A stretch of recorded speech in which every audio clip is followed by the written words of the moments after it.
Omulimu gw'okuyooyoota ekiggwa ky'abajulizi Namugongo gugenda bukwakku ng'ekifo kitandise okulaga obulungi bw'omulimu guno. Abakozi bakola ku kizimbe ekikulu ekya basirika okusobola okutemagana, so ng'era n'abasimba omuddo mu kifo kyonna bali ku kanaayo kyani. Akasolya ka basirika mu kiseera kino bakafudde ka gold oba kayita akazaabu okusobola okufaananira ddala ekifo kino ekitukuvu.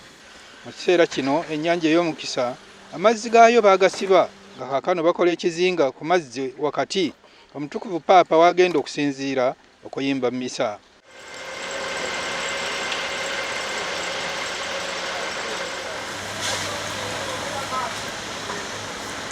Munda mu kiggwa wazimbiddwayo obuyumba buyite bumugwanya obuwerako okusobola okusobozesa abantu abawerako mu kiseera kino omutukuvu paapa wanaabeererayo okuba nga basobola okubaako we bakyamira.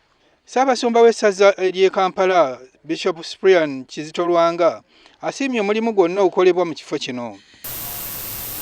We thank government for their involvement and we thank everybody who has contributed towards this noble cause. Yeesaba Minisita wa Uganda Dr. Ruhakana Rugunda agamba nti gavumenti egenda okulaba ng'ekifo kino kyonna kifuuka amakula n'okuweesa Uganda ekitiibwa ku makyala ga Paapa.